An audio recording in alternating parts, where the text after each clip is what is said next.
Hello students, कैसे हैं आप सब। चलिए बेटा, आज की वीडियो में हम शुरू करेंगे हमारा एक नया रेशो। इससे पहले वाली क्लासेस में हमने, आपको याद होगा तो डिस्कस किया था कि रेशोज आर ऑफ 4 टाइप्स। कौन कौन से रेशोज हमने पढ़े थे बेटा? हमने डिस्कस किया था बेटा, आपको बिल्कुल याद होना चाहिए कि रेशोज 4 टाइप्स के होते हैं, जिनमें सबसे पहला रेशो हमने जो डिस्कस किया था वो कौन सा था बेटा? That was liquidity ratio. Second one था आपका सॉल्वेंसी रेशो। थर्ड वन था बेटा आपका activity ratios, and the fourth one was profitability ratios। ठीक है बेटा, हमने क्या क्या पढ़ लिया था? हमने पढ़ लिया था लिक्विडिटी रेशियोज। हमने ये पढ़ा था कि 4 टाइप के रेशियोज होते हैं, liquidity ratio, solvency ratio, activity ratio and profitability ratios. इसमें से हमने कौन सा रेशियो कंप्लीट कर लिया था बेटा? हमने लिक्विडिटी रेशियो को हमने क्या कर लिया है? कंप्लीट कर लिया था। तो आज हम क्या पढ़ेंगे? आज हम एक नया रेशियो शुरू करेंगे जिसका नाम है सॉल्वेंसी रेशियो। आज हम क्या शुरू करेंगे बेटा? आज हम शुरू करेंगे सॉल्वेंसी रेशियो। एक तो बहुत अच्छे से एक बात को समझिएगा आप। क्या समझिएगा बेटा? कि आपको याद होगा कि लिक्विडिटी रेशियोज क्या बताते थे? लिक्विडिटी रेशियोज बताते थे आपका कि शॉर्ट टर्म सॉल्वेंसी कैपेसिटी, मतलब कि कंपनी शॉर्ट टर्म लायबिलिटीज को पे करने में एबल है या नहीं। उसी तरह से आपकी जो सॉल्वेंसी रेशियोज है ये बताते हैं कंपनी की लॉन्ग टर्म पेइंग कैपेसिटी के बारे में। किसके बारे में बताते हैं बेटा? ये बताते हैं लॉन्ग टर्म पेइंग कैपेसिटी के बारे में। जो रेशियोज आपको जानकारी देते हैं वो कौन से रेशियोज है बेटा?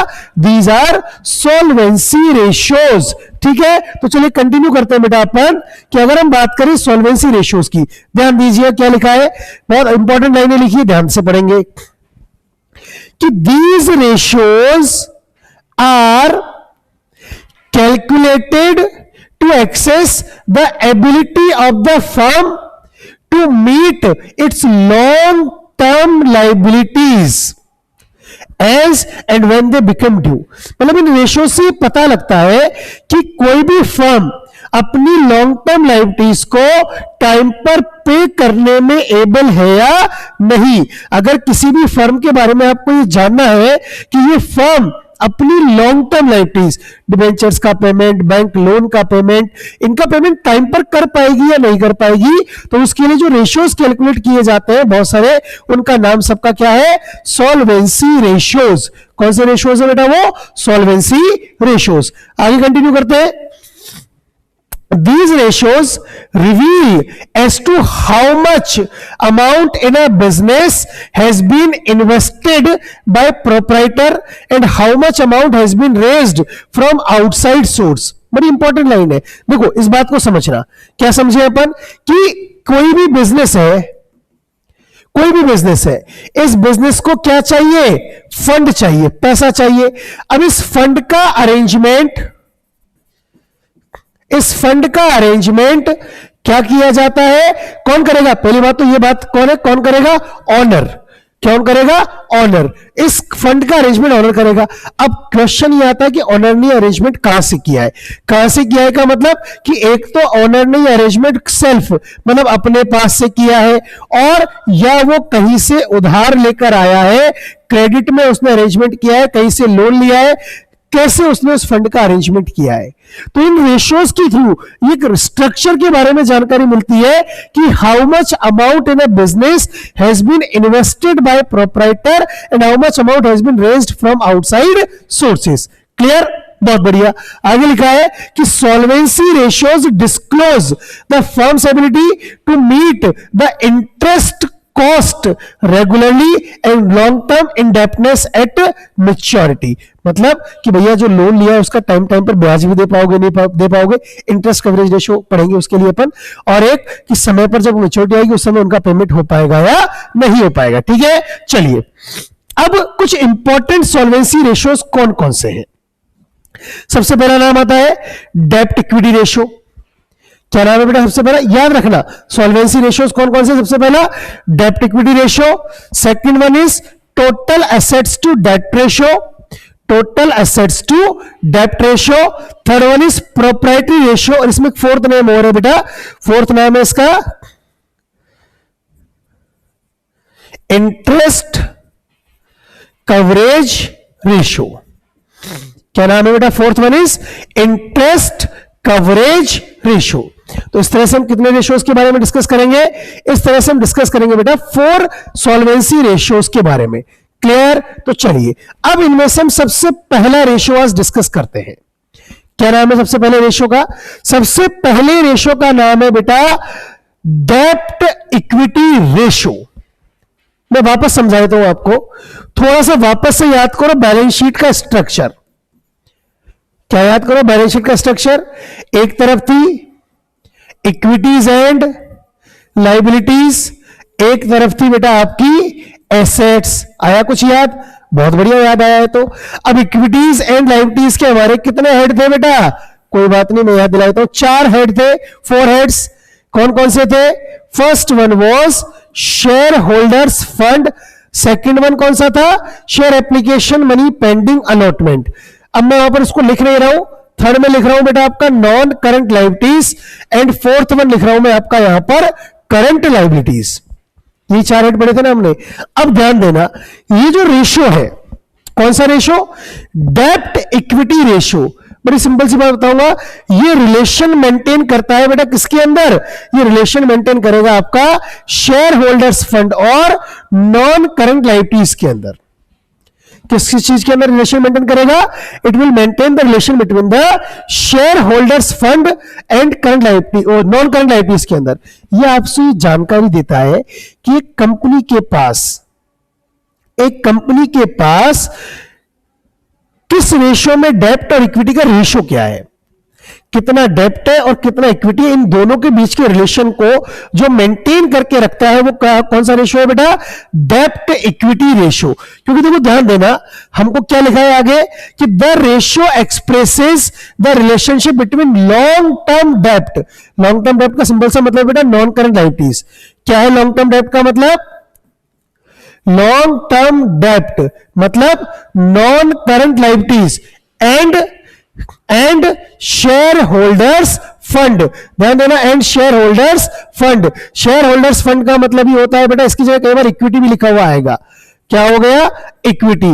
लॉन्ग टर्म डेब्ट को डेब्ट भी कह देंगे, हो गया ना डेब्ट इक्विटी रेशियो, डेब्ट इक्विटी रेशियो। क्लियर, आगे देखिए, it includes the proportion of funds which are acquired by long term borrowings in comparison to shareholders fund। मतलब कि भैया शेयर होल्डर्स फंड की तुलना में आपने कितना पैसा as a loan, long term loan arrange किया है, इन दोनों का कंपैरिजन कौन बताता है, डेब्ट इक्विटी रेशियो। आगे और बात करें अपन कि the ratio is calculated to ascertain the soundness of the long term financial policies of the firm. ये रेशियो इंडिकेट करता है कि किसी भी फर्म की लॉन्ग टर्म फाइनेंशियल पॉलिसीज कितनी अच्छी है। क्या बताता है कि लॉन्ग टर्म फाइनेंशियल पॉलिसीज कितनी अच्छी है। चलिए इसको कैलकुलेट करने का फॉर्मूला बड़ा इंपॉर्टेंट होता है ना। डेब्ट इक्विटी रेशियो का फॉर्मूला सिंपल सा, नाम में ही फॉर्मूला है, डेब्ट इक्विटी रेशियो, डेब्ट अपॉन इक्विटी। डेब्ट का मतलब long term loans, long term liabilities, हम कह सकते हैं यहां पर शेयर होल्डर्स फंड, और नेटवर्थ और इक्विटी। ठीक है ना, वैसे उधर लिखा हुआ भी है, मैंने वापस लिख दिया उधर। तो डेब्ट अपॉन इक्विटी और long term loans upon share holders fund या नेटवर्थ भी उसको कह दिया जाता है। तो सिंपल सा फॉर्मूला डेब्ट इक्विटी रेशियो का, डेब्ट अपॉन इक्विटी। क्लियर, आगे थोड़ा सा इसका एक इंपॉर्टेंट नोट हम देख लेते हैं। क्या क्या इंपॉर्टेंट नोट हमको देखने को मिलेंगे यहां पर, देखिए कि द डेब्ट equity ratio is 2:1 is considered safe. Ideal ratio क्या है डेब्ट इक्विटी रेशियो का भी, 2:1। फटाफट से ना मुझे रिप्लाई कर देंगे आप कि और कौन सा रेशियो है जो कि 2:1 ही सेफ माना गया था, 2:1 ही आइडियल रेशियो माना गया था। ठीक है, रिप्लाई करेंगे, आपका होमवर्क है ये। इफ द डेब्ट equity ratio is more than, इससे ज्यादा होगा तो ये बताएगा भैया फर्म रिस्क में है। ज्यादा होने का मतलब डेप्ट ज्यादा है, दुगने से भी ज्यादा है इक्विटी की तुलना में, मतलब फर्म का पैसा कम लगा है, ओनर का पैसा कम लगा है, लोन ज्यादा ले रखा है। तो यहां पर वो जितना ज्यादा लोन बढ़ता जाएगा ना, डेप्ट कब बढ़ेगा, जब आपका जो डेप्ट इंक्रीज होगा तभी 2:1 से ज्यादा होगा। अब 2:1 से ज्यादा हो रहा है मतलब डेप्ट कर्जा बढ़ता जा रहा है, जितना ज्यादा कर्जा बढ़ता जाएगा उतना ही रिस्की होता हुआ चला जाएगा। shows a rather risky financial position from the long term point of view। अगर हम long term point of view के हिसाब से देखें तो रिस्की मामला होता है, as it indicates that more and more funds invested in the business are provided by long term lenders. क्यों रिस्की है, क्योंकि ये बताता है कि भैया इसमें बहुत सारा पैसा आपने लॉन्ग टर्म सोर्सेज से अरेंज किया हुआ है। A high debt equity ratio is a damage signal for long term lenders। लेकिन अगर ये उससे जितना कम होता जाएगा ना उतना ही सेफ माना जाएगा, मतलब कर्जा कम है, ओनर का पैसा ज्यादा लगा हुआ है तो वो सेफ माना जाता है। तो 2:1 तक तो ठीक है, मतलब जितना ओनर लगा है उससे डबल आपने कर्जा लगा वहां तक तो ठीक है, लेकिन और ज्यादा कर्जा बढ़ता गया तो इसका मतलब रिस्की मामला होता हुआ चला जाएगा। आई स्टॉप, सबको ये डेब्ट इक्विटी रेशियो का मतलब समझ में आया है? डेब्ट इक्विटी रेशियो का आइडियल रेशियो क्या है, इसका मीनिंग क्या होता है, क्यों ये हम कैलकुलेट करते हैं, किन किन के बीच में रिलेशन मेंटेन करता है, सारी चीजें हमारे लिए बिल्कुल क्लियर है। चलिए आगे बात करते हैं बेटा अपन, हम इसी से रिलेटेड कुछ क्वेश्चन और देख लेते हैं। सबसे पहले हम एक क्वेश्चन लेते हैं डेब्ट इक्विटी रेशियो से रिलेटेड। चलिए ध्यान दीजिए बेटा, क्वेश्चन क्या दे रहा, तो चलिए बच्चों शुरू करते हैं बेटा अपन डीपीपी नंबर 49 का क्वेश्चन नंबर 25। क्या शुरू करते हैं बेटा अपन, डीपीपी नंबर 49 का क्वेश्चन नंबर 25। ध्यान दीजिए हमको क्या दिया हुआ है क्वेश्चन नंबर 25, बहुत ध्यान से समझेंगे। क्वेश्चन नंबर 25 आपसे कह रहा है कि कैलकुलेट द डेब्ट equity ratio from the following information. अब देखो आपसे पूछा क्या है बेटा, आपसे पूछा है डेब्ट इक्विटी रेशियो। अब जैसा कि आप सबको पता है इसका फॉर्मूला क्या है, इसका फॉर्मूला है डेब्ट अपॉन इक्विटी। अब इस क्वेश्चन में देखो बेटा कि डेब्ट क्या क्या है, इक्विटी क्या क्या है। इक्विटी मतलब मैंने पहले बताया था shareholders fund. Shareholders fund में 3 ऐड आते हैं, share capital, reserve and surplus और money received against share warrants. तो चेक कर लेते हैं ना अपन, देखो सबसे पहले दिया है इक्विटी शेयर कैपिटल, हाँ भैया ये शेयर होल्डर्स फंड का पार्ट है। रिजर्व एंड जनरल रिजर्व ये शेयर होल्डर्स फंड का पार्ट है। एक्यूमुलेटेड प्रॉफिट्स ये शेयर होल्डर्स फंड का पार्ट है। 10% डिबेंचर्स ये आपका हो जाएगा non current liabilities, current liabilities आएगा नहीं, शेयर इश्यू एक्सपेंसेस का हमारे यहां पर कोई लेना देना नहीं है। तो बात समझ में आ रही है, बड़ी सिंपल सी बात है। शेयर होल्डर्स फंड मतलब इक्विटी। अब इस क्वेश्चन में टोटल करो तो बेटा इक्विटी कितनी आ रही है, 5 lakh plus 1 lakh 6 lakh plus 50,000 6,50,000।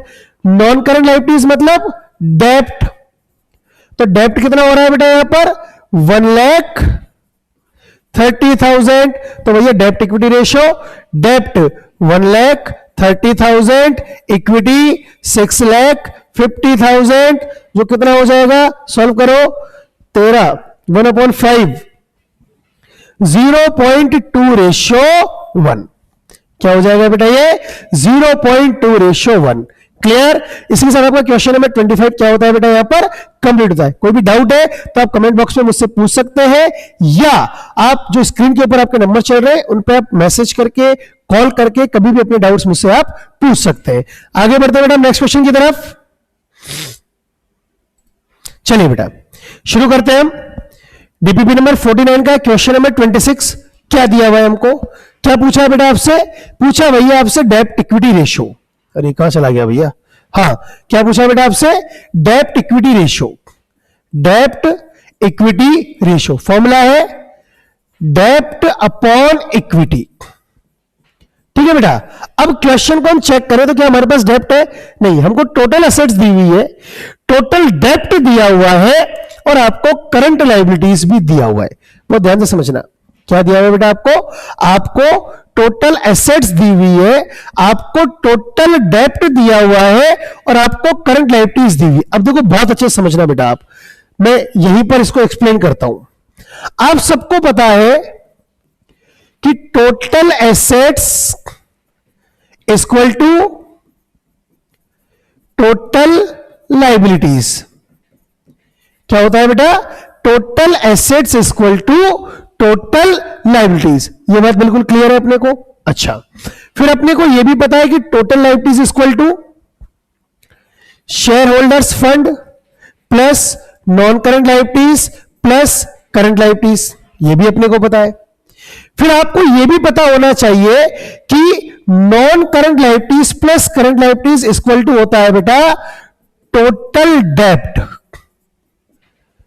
Non current liabilities plus current liabilities equal to क्या हो जाता है बेटा? टोटल डेप्ट। अब इस तरह से हम क्या पता कर लेंगे, बहुत ध्यान से समझना। क्या पता कर लोगे आप? देखो बेटा, हमें पता है कि total assets equal to total liabilities. Total assets 8,10,000 की है, दैट मींस आपकी टोटल लायबिलिटीज भी कितने की है बेटा? 8,10,000 की। शेयर होल्डर्स फंड हमें पता नहीं है, लेकिन आपको non current liabilities plus current liabilities क्या होता है बेटा? टोटल डेप्ट। तो टोटल डेप्ट आपको पता है जो कितना है बेटा? 2,60,000। तो इस तरह से आपके पास शेयर होल्डर्स फंड कितना आ गया? 8,10,000 माइनस 2,60,000 कितना आ जाएगा? सॉल्व करो। 11 minus 6 5, 7 minus 2 5, 5,50,000 share holders fund. मतलब आपके पास क्या आ गया बेटा? ये इक्विटी आ गया।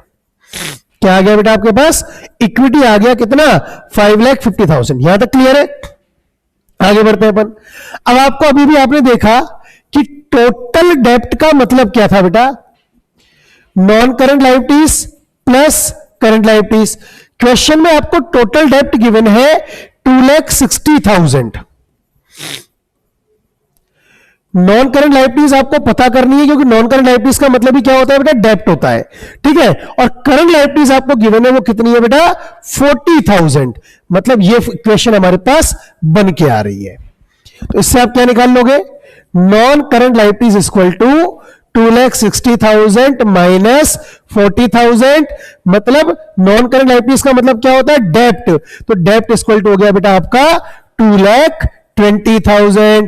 क्लियर है तक? अब आपके पास बड़ा आसान काम हो गया। क्या आसान काम हो गया बेटा? कि हमको डेप्ट इक्विटी रेशियो के लिए डेप्ट और इक्विटी दोनों चाहिए।